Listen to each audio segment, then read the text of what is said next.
Welcome to Wednesday in the Word with Prasan Murata. This is the 18th and final lesson in our series, Questions Jesus Asked. Mark is careful to point out that the trial before the Sanhedrin and the denial of Peter occur side by side and illustrate for us the answer to the question, Why have you forsaken me? Mark chapter 15, verses 22 through 41. Well, we have come to the end of our studies of the questions Jesus asked in the Gospel of Mark.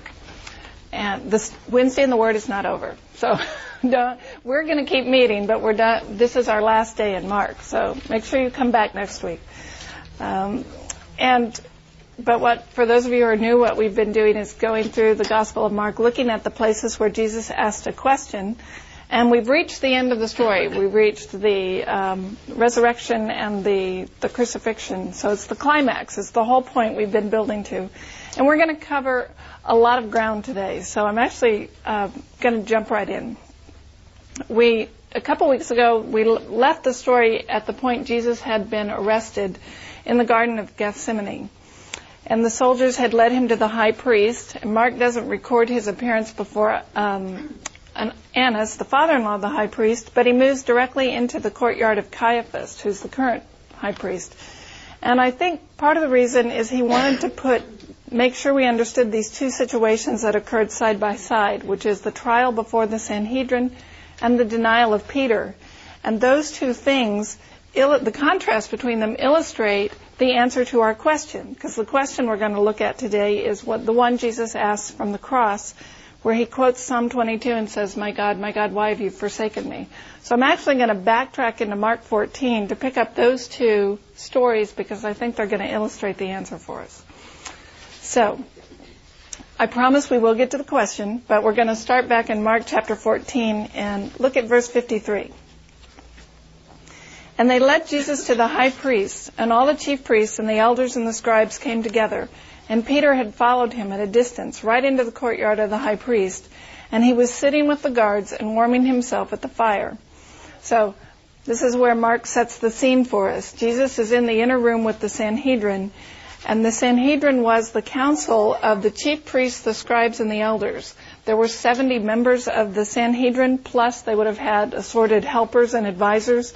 So if they were all present, there would have been a big crowd in this room. And Jesus is in the midst of them, while outside, probably in an outer courtyard where he could see through and see what was happening, was Peter. So the trial proceeds in two stages. The first one is verses 55 through 59. So let's look at those. Now the chief priests and the whole council were seeking testimony against Jesus to put him to death, but they found none. For many bore false witness against him, but their testimony did not agree. And some stood up and bore false witness against him, saying, We heard him say, I will destroy this temple that is made with hands, and in 3 days I will build another, not made with hands.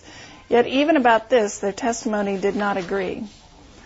Now, as we go through this, we're going to do every scene all the way up to the crucifixion. Notice how the people react to Jesus in each one. So I meant to point that out before then, but notice as we go through what reaction he gets. So here we are in the trial before the Sanhedrin, and this is illegal from start to finish.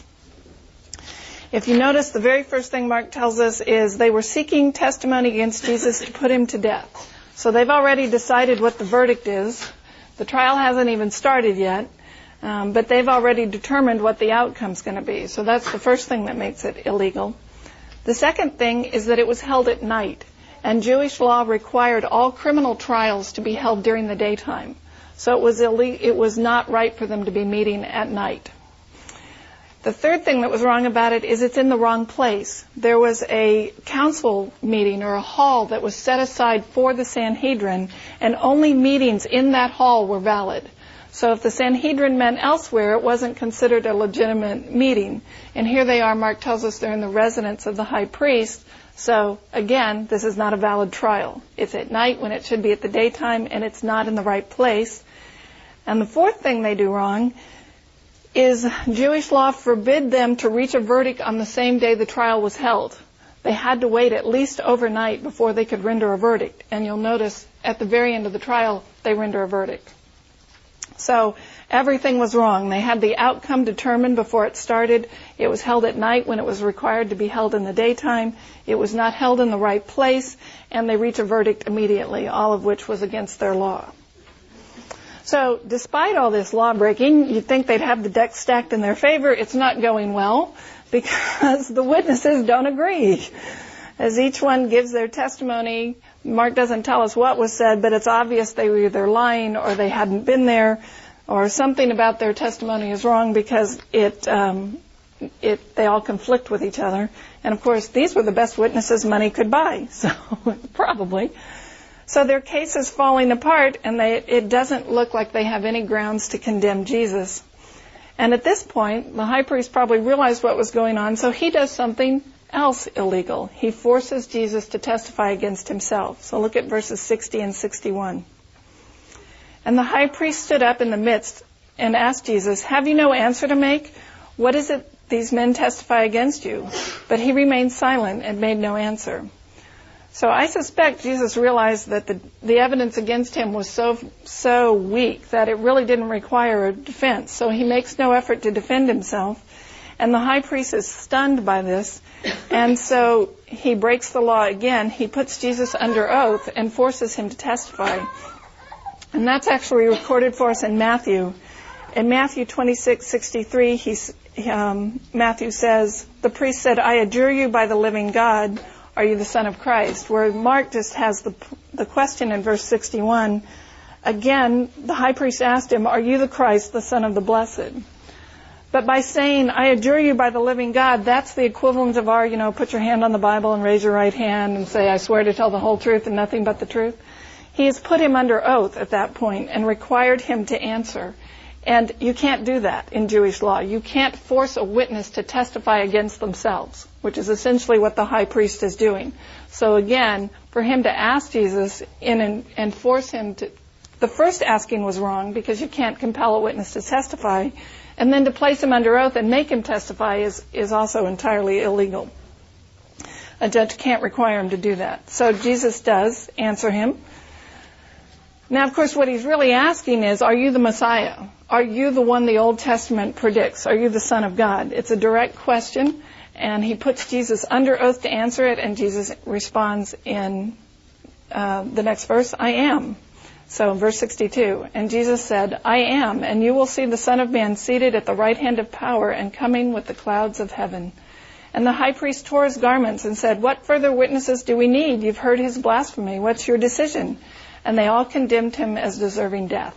And some began to spit on him and to cover his face and to strike him, saying to him, 'Prophesy.' And the guards received him with blows." So a lot of people say Jesus never claimed to be the Messiah.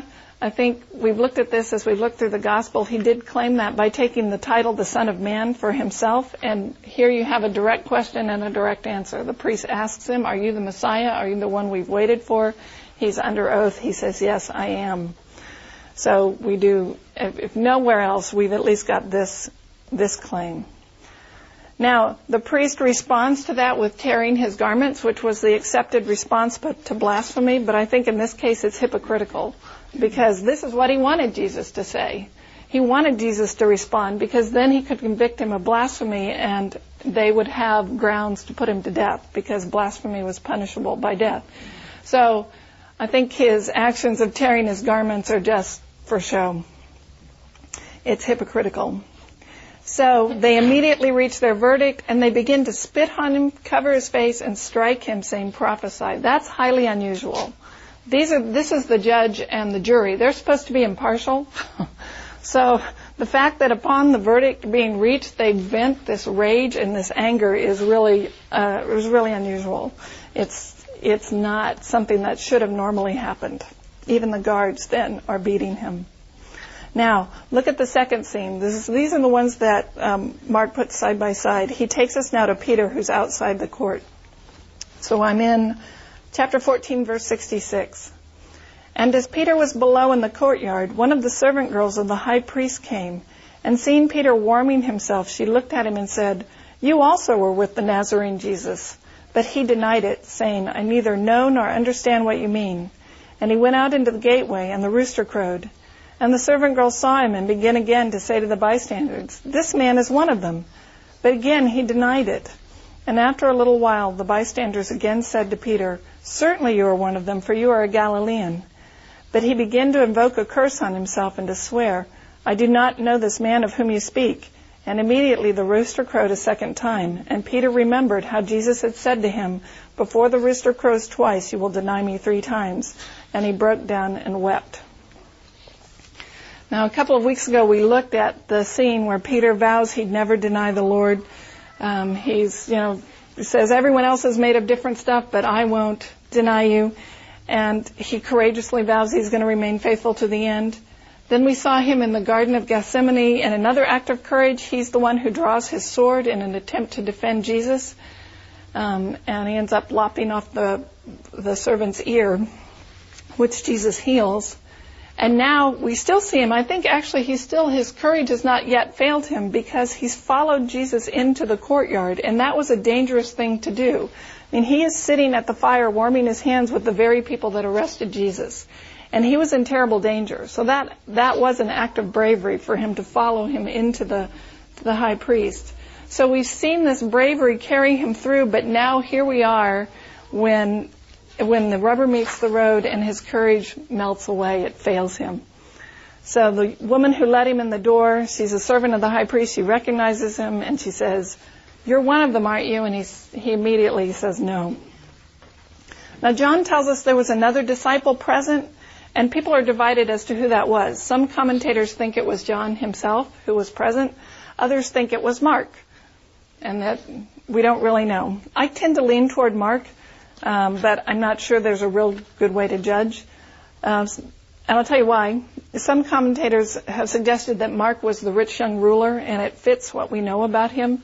And John describes the disciple who was present as someone who was known to the high priest. Well, if Mark was from a wealthy household, he would have been known by the high priest. And it's likely that he could have gotten them in the door because he was known and he was from this wealthy household. So my speculation is Mark spoke to the servant girl. She knew him because he was from a wealthy household. She let him and Peter in, and she knows Mark was with Jesus, and so she recognizes Peter and says, "Oh, you're one of them too." And so she says, I think that's where the question comes from. But we don't really know. It may have been neither. John doesn't name who was there. He doesn't say it was him, but it could have been John. It could have been Mark. Anyway, Peter's defenses abandoned him. He says, "I don't know who you're talking about." And he tries to avoid this woman by going farther outside to the gateway where he'd be less visible. But she kind of follows him, and keeps annoying him by asking the subject. And as he protests, people hear his accent. And this would have been like a southerner in New York City. As soon as he spoke, they would know he was from Galilee. So his accent gives him away, and they say, "Well, you must be one of them. You're from Galilee." And he denies it vehemently.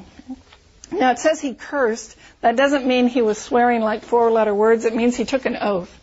So it's like, "God curse me if what I'm saying is not true." It would have been that kind of thing. So he's pronouncing a curse on himself. So you see these two scenes side by side where Jesus is placed under oath and asks the question, "Are you the Messiah?" And now Peter essentially puts himself under oath and denies him, says, "I don't know him." And then, of course, the cock crows a second time. Peter knows what he has done, and he breaks down and weeps. And the word there for broke down is very strong. It's literally threw himself on the ground. So it's this picture of him going out and throwing himself face down in the dust and crying over what he did. So look at the two reactions we have to Jesus at this point. You have the priests who hate him, and their hearts are filled with anger and jealousy and bitterness, and they rush through this sham trial, which is entirely illegal, and then as soon as the verdict's rendered, all this hatred comes spilling out in their beating and their spitting that follows the verdict. And now you have, side by side with that, a man who loves Jesus with all his heart. He's determined to defend him to the end, and yet, at the moment of crisis, he fails. He too denies Jesus, denies that he even knows them. So why does Mark put those side by side? I think The answer is that this shows us who we are. This is the condition of our souls. Both Peter and the priests were religious men. Well, the priests were at least outwardly religious. One loved Jesus, one hated Jesus, but they both failed him. And the point of it all is that Jesus had to die for both of them. That the priests were these men who were in positions of worldly power. They had the status and the authority of their offices. They probably had some amount of prestige, and Jesus was a threat to their position, so they want to get rid of him, and through the trial expose their hatred and their jealousy. But I think what Mark wants us to see is the love of Peter is no better. It too, insofar as he was dependent on himself, it would fail. So without Jesus to save him, he was no more effective than the hatred of the priests. Either way, we will deny Jesus. So left to ourselves, apart from God's grace, we would all turn away. Now, what's the difference between the two? And this is crucial. The difference is Peter's tears. And that's the difference between those who are saved and those who are lost. Those who are saved weep over their sins and their failures. And they show this kind of same remorse of Peter of throwing himself down and weeping. Those who are not are self-righteous or proud in their anger and in their failures. So I think part of what Mark's telling us is we're all sick with the same disease. Sin shows no partiality. None of us are the people we should be. None of us deserve God's blessing or his favor. And all of us would deny Jesus or reject him in one way or another. But for people like Peter who recognize their failures, who recognize their sinfulness and weep over them, there's hope. There is hope of forgiveness and salvation. And it's interesting, remember the morning of the resurrection when Jesus meets the women at the tomb, he says, "Go tell my disciples and Peter." He specifically singles Peter out. He says, "Go tell my disciples and Peter that I'm here and I will go before them in Galilee." And I think that's just this wonderful picture of he knew it was going to happen, and he loves Peter anyway, and he is calling him back to forgiveness. Why? Because of the remorse, the tears he weeps. So after Peter denies Christ, we don't see him again in the story. We don't know what happened to him between this time and the time of the resurrection. My suspicion is he was so crushed and broken that he went off someplace by himself. And that's another reason Jesus would say, "Go tell the disciples and Peter, make sure you get him wherever he's gone," that kind of idea. Okay, so the only difference between the denial of Peter and the denial of the priests was the tears of remorse. And those tears are crucial because it is for repentant failures like Peter and you and me that Jesus went to the cross. So let's go on with the story. We're going to pick up in Mark 15:1. "We saw him before the Sanhedrin where the issue was, 'Are you the Messiah?' Now he's going to appear before Pilate, and here the issue is, 'Are you the King of the Jews?'" So Mark 15:1. "As soon as it was morning, the chief priests held a consultation with the elders and the scribes and the whole council, and they bound Jesus and led him away and delivered him to Pilate." Now what's going on there is now it's morning, now it's legal for them to have a trial. So as soon as it's morning, they meet again, probably in the right place this time, to try to make it legal this time. Because now it's daytime, and they meet and consult together to have kind of put a legitimate face on the trial that was such a sham the night before, and they bound him off to Pilate, who is the Roman governor. Okay, so verse 2, "And Pilate asked him, 'Are you the King of the Jews?' And he answered him, 'You have said so.' And the chief priest accused him of many things. And Pilate again asked him, 'Have you no answer to make? See how many charges they bring against you.' But Jesus made no further comment, so that Pilate was amazed." So what's going on here is they knew the charge of blasphemy is not going to persuade Pilate one way or the other, because the Roman governor didn't care about the Jewish religious laws, and they're not going to put someone to death for blasphemy. It's just not on their radar. So they knew they had to condemn Jesus of something else to get Pilate on their side. Luke tells us that they levied 3 charges against Jesus. First, that they charged him with perverting the nation, so that is kind of rabble-rousing, creating trouble and riots and dissension. Second, they charged him with forbidding the payment of the taxes to Rome, teaching people not to pay their taxes. And you'll remember we looked at that passage, and that's not what he had said.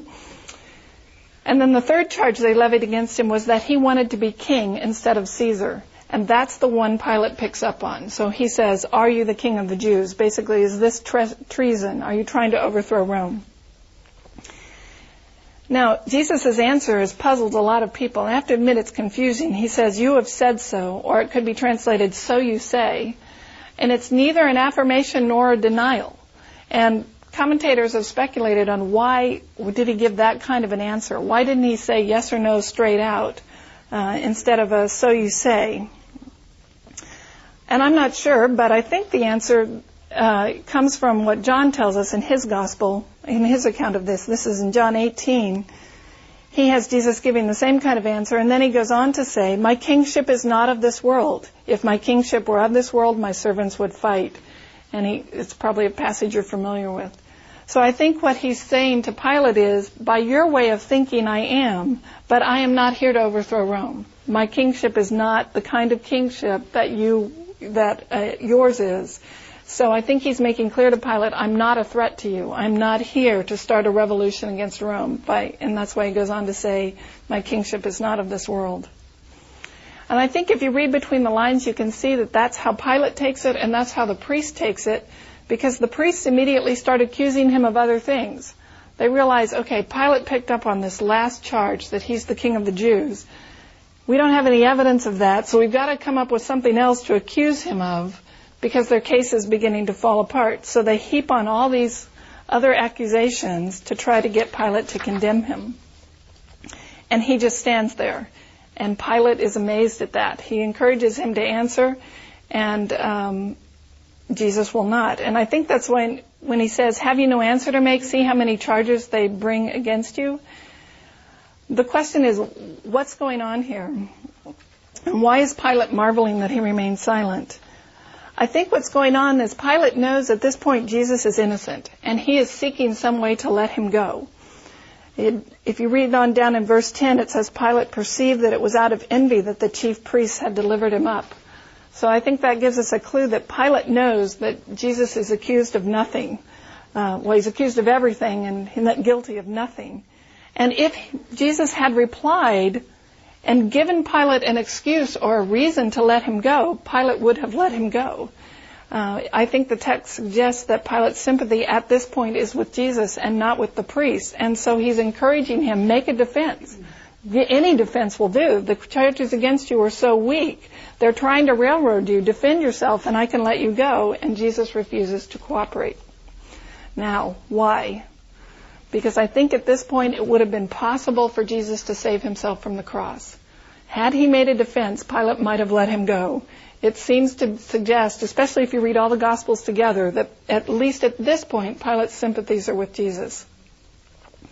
And so he says nothing because of, well, we're going to get to that. So the other Gospels tell us at this point Pilate sent Jesus to Herod, who was the elected king of the Jews, and Herod mocks him and tries to get him to perform a miracle.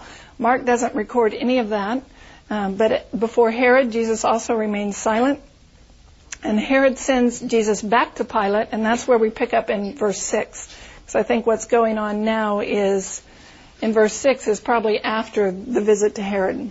So, 15:6. Now at the feast, he used to release for them one prisoner for whom he asked. This is Pilate used to release a prisoner for whom they asked. And among the rebels in prison who had committed murder in the insurrection, there was a man called Barabbas. And the crowd came up and began to ask Pilate to do as he usually did for them. And he answered them, saying, "Do you want me to release for you the king of the Jews?" For he had perceived that it was out of envy that the chief priests had delivered him up. But the chief priests stirred up the crowd to have him release for them Barabbas instead. And Pilate said to him, "Then what shall I do with this man you call king of the Jews?" And they cried out again, "Crucify him." And Pilate said to them, "Why? What evil has he done?" But they shouted all the more, "Crucify him." So Pilate, wishing to satisfy the crowd, released for them Barabbas, and having scourged Jesus, delivered him to be crucified. Okay, now that's an interesting scene. Think about what we know about the crowds and Jesus. And why are they now screaming for Barabbas instead of Jesus? If you backtrack in the gospel just a few days, you would see the crowds welcoming Jesus into Jerusalem when he rode in on the donkey, and they're screaming Hosanna and they're waving the palm fronds. And so just a few days ago, they were rallying to his side. And if you think about all the pilgrims that were there for the Passover feast, the city must have been filled with people whom Jesus had healed at one point or another. And there were probably hundreds or maybe thousands of people in Jerusalem at the time whom Jesus had touched personally. And they had at least heard the stories of the healing and the miracles, and probably there were eyewitnesses there. And he'd awakened within them this hope of he's going to be the Messiah to deliver us from the yoke of Rome. He's going to set us free and sit on David's throne and make us our own sovereign nation again. And now they see him standing before the Roman governor, weak and apparently helpless and unable to make any defense, and they turn against him. They just turn away and say, well, he's no one. And I think it's probably anger and disappointment. They deny him and they choose Barabbas, the murderer, instead.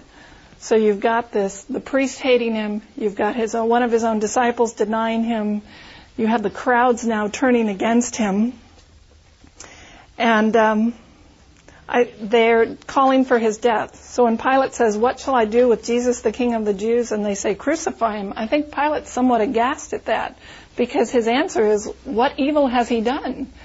Pilate still seems to think there's no basis for him to be crucified, and yet the crowd's demanding it. And Pilate was a man-pleaser, as it says in the end. He wanted to please them. It was easier to release Barabbas than risk the anger of the crowd. So he has Jesus beaten, and that's strange because that wasn't normal practice. It wasn't normal to beat someone before crucifying him. There's no evidence that the thieves who were crucified with Jesus were beaten. So why does Pilate order this? And if any of you have seen Mel Gibson's movie, The Passion of the Christ, you know what an awful, bloody, and vicious practice that was. It was just horrific. The Romans used these long leather cords that were embedded with bits of metal and bone so that when they hit the prisoner's back, it would just rip it open. And it was just an awful, vicious kind of beating. I've often wondered why Pilate did this. Knowing Jesus was going to be crucified, why beat him like that? And a couple scholars actually speculated that this was Pilate's last attempt to spare him, because he was hoping that the beating would awaken the sympathy of the crowd, so that if they saw him beaten, that maybe they would turn around and say that's enough and release him. And they've speculated that that's perhaps why Pilate ordered it. Either that, or he didn't expect Jesus to survive the beating, which many people didn't, which would have spared him crucifixion. I don't know which was worse. They were both pretty horrific kinds of punishments. So John tells us after the beating, Pilate brings Jesus before the crowd and says, behold the man. It's in John 19, and I think that was his attempt to try to arouse some sympathy for him, to get the crowd to turn around, to seeing him beaten like that maybe they would relent. But of course it fails, and they're stirred up by the high priest, so they keep crying, crucify him. Okay, so back into the story, 15:16. And the soldiers led him away inside the palace, that is the governor's headquarters, and they called together the whole battalion, and they clothed him in a purple cloak, and twisting a crown of thorns, they put it on him, and they began to salute him, Hail, King of the Jews! And they were striking his head with a reed and spitting on him and kneeling down in homage to him. And when they had mocked him, they stripped him of the purple cloak and put his own clothes on him, and they led him out to crucify him. Again, this is another strange occurrence. This is not something the Roman soldiers usually do. And they do it with a passion. They call the whole battalion. So it seems like they got everybody who was not on duty to come and join in the mockery.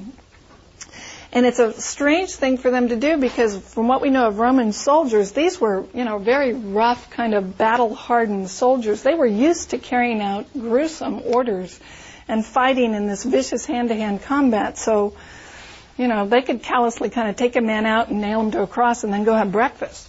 This was just a day's work for them. So why do they engage in this mockery? It's just out of character. And it just furthers the reaction. You've seen the priests spitting on him and hating him after the trial. You see the crowd turning against him, and now you see the Roman soldiers mocking him and insulting him and beating him even further. And it's like along the way, every step, every single group of people that we run into is turning against Jesus. And I think that's the point that Mark's trying to bring home. Okay, so now look at 15:21. And they compelled a passerby, Simon of Cyrene, who was coming in from the country, the father of Alexander and Rufus, to carry his cross. And they brought him to the place called Golgotha, which means place of a skull. And they offered him wine mixed with myrrh, but he did not take it. And they crucified him and divided his garments among them, and casting lots for them to decide what each should take. And it was the 3rd hour when they crucified him. And the inscription of the charge against him read, "The King of the Jews." And with him they crucified 2 robbers, one on his right and one on his left. And those who passed by derided him, wagging their heads and saying, "Ha, you would destroy the temple and rebuild it in 3 days? Save yourselves, you who would destroy the temple and rebuild it in 3 days, save yourselves and come down from the cross." So also the chief priests and the scribes mocked him to one another, saying, "He saved others, he cannot save himself. Let the Christ, the King of Israel, come down now from the cross that we may see and believe." Those who were crucified with him also reviled him, just in case there was anybody you were thinking that might have stood with him. That was it. And when the 6th hour had come, there was darkness over the whole land until the 9th hour. And at the 9th hour, Jesus cried with a loud voice, "Eloi, Eloi, lama sabachthani," which means, my God, why have you forsaken me?" And see, we are getting to the question. And some of the bystanders hearing it said, "Behold, he's calling Elijah." And someone ran and filled a sponge with sour wine, and put it on a reed and gave it to him to drink, saying, "Wait, let us see whether Elijah will come and take him down." And Jesus uttered a loud cry and breathed his last. And the curtain of the temple was torn in two from top to bottom. And when the centurion who stood facing him saw that in this way he breathed his last, he said, "Truly, this man was the Son of God." Now, Mark omits a lot of details that the other gospel writers include, and people have speculated that's probably because Mark got his gospel from the Apostle Peter, and most likely Peter is still far off at this point and watching from a distance, and so he probably didn't hear a lot of the things that the other gospel writers heard because they were closer. And I suspect he was still crushed in his spirit, fearing what would happen, and so he didn't hear everything. Now later, he probably heard it all, after the resurrection and later. But when he was repeating to Mark, he stayed, I think, faithful to what he had seen and heard. So if you combine all the gospel records, Jesus made 7 statements from the cross, but Peter only heard one of them, and that was this cry, this agonizing cry, my God, why have you forsaken me?"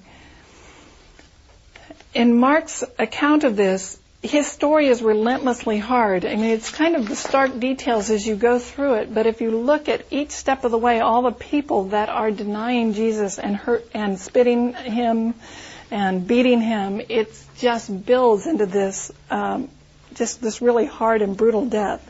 So that brings us to the question Jesus asks. He says, my God, why have you forsaken me?" And the short answer is, because this was the only way to save people like you and me. Look at all the people that we've seen up to this point. Going back to Judas, who is one of his close circle of friends, he sold the Lord for the price of slavery, like the price of a slave, and he betrayed him with a kiss of friendship. Then you see the crowd that comes to arrest him in the garden in the middle of the night, and they come with clubs and swords because they're afraid someone will see them arresting an innocent man if they come in the daytime. And then you get the chief priests and the Sanhedrin who convict him in this farce of a trial that was totally illegal, that was called just for the purpose of finding him guilty and executing him. The judge was corrupt, the witnesses perjured themselves, and they broke the law to get Jesus to testify against himself. You get the temple guards and the Roman soldiers who gather around for apparently no reason, just to beat and mock him, and he's already weakened and defenseless, and like bullies, they're just spitting on him, mocking him. Then you get Pilate, who has the power of Rome. He could have stopped it all, but he acts for expedience. It's just he doesn't want to risk the riots, so he'd rather please the crowd. It was just easier to give them Barabbas than to risk a mob revolt. And then as Jesus is hanging from the cross, in case we've missed the point, everyone who walks by, the priests, the criminals, the passers-by, everyone mocks him. So you see his friends, the priests, Israel, the elite, you see commoners, you see the envious, the apathetic, bullies and cowards, people who claim to have a high moral purpose in what they were doing, and people who had no moral purpose, just, other criminals and scoffers and gambling soldiers. And no one is left out. Everyone from every background denies him, mocks him, ridicules. No one speaks for him. No one stands by him. So he dies utterly alone. And if you think back to what we looked at in the fall with the early accounts of the Gospels, think of the contrast when in the first 8 chapters of the book where we see this wonder worker in Galilee who's performing all the miracles, where he speaks and the winds and waves obey him, and he speaks and people are healed, and he speaks and people are raised from the dead. And now you see this apparently beaten and defenseless person just left for nothing, totally abandoned. And finally darkness overtakes the city, and for 3 hours he suffers these agonies and finally calls out, "Why have you forsaken me?" And it's interesting, the high priests almost get the answer. In Mark 15:31, they say, "He saved others, he cannot save himself." They were kind of right, but they were really wrong. Because I think the answer is, he could have saved himself. He saved others, but he would not save himself. He could have gotten free of the cross had he chose, but he chose instead to give himself as a ransom for us, for all these people that turned against him. So notice in Mark's Gospel there are 3 things they can't make Jesus do. First, they can't make him speak. Notice in Mark 15:4, Pilate says, "Have you no answer to make? See how many charges they bring against you?" But Jesus made no answer, so that Pilate was amazed. Why doesn't he speak? Because this is still the same Jesus we saw in the first 8 Gospels. He spoke and Lazarus rose from the dead. He spoke and people were healed. He spoke and the winds and waves and the demons obeyed him. He could have spoken and saved himself. He could have put an end to it had he chose. Second, they couldn't make him drink. Mark 15:23, they offered him wine mixed with myrrh, and he did not take it. That was a type of painkiller, the wine and the myrrh. I don't know how effective it would have been, but it would have taken at least some of the edge off the pain had he drunk it. But he didn't. He didn't spare himself any of the agonies of the cross. He could have, but he wouldn't, because he was taking them on for our sakes. And then the last one you can kind of miss in our translations is 15:37. They couldn't make him die. It says, "And Jesus uttered a loud cry and breathed his last." Some translations have that dismissed his spirit. It's literally he unspirited himself. And the idea behind it is they didn't kill him. He let his spirit go. He dismissed it. And I think that's, again, something he predicted. In John chapter 10, he says, "No one can take my life from me. I lay it down of myself." And I think the implication is he could have refused to die. He could have hung on the cross and laughed at them, at their inability to kill him. Insofar as he was God, he could have spoken and changed everything. And yet, he hung on the cross and released his spirit, dismissed it for our sakes. So he was silent. He refused to appeal to Pilate or the crowd because he was laying the basis for the day when he will come back in glory, when in resurrection power he will speak to a far greater crowd, when every knee will bow and every tongue confess that Jesus is Lord. So he wouldn't drink to dull his senses because, again, he was paying the penalty for our sins. And he voluntarily laid down his life so that he saved others, but he would not save himself. So when he cries from the cross, "Why have you forsaken me?" I think we have the answer in his words himself. These are probably the most familiar words in the Bible. You can probably guess. And Jesus speaks these in John 3:16. My God, why have you forsaken me?" The answer is, "For God so loved the world that he gave his only Son, that whoever believes in him should not perish but have eternal life." And that goes on, "For God did not send his Son into the world to condemn the world, but in order that the world might be saved through him. Whoever believes in him is not condemned, but whoever does not believe is condemned already, because he has not believed in the name of the only Son of God." So the only question left is, who are you? Are you like the priests and the soldiers and the scoffers who hate Jesus and condemn him, or are you like Peter and the disciples who weep tears of remorse over their failures and trust in his death and resurrection to redeem them? And that makes all the difference in the world. That's the difference between those who are saved and those who are lost. It's not that those who are saved are perfect or spiritual giants or somehow better than anyone else.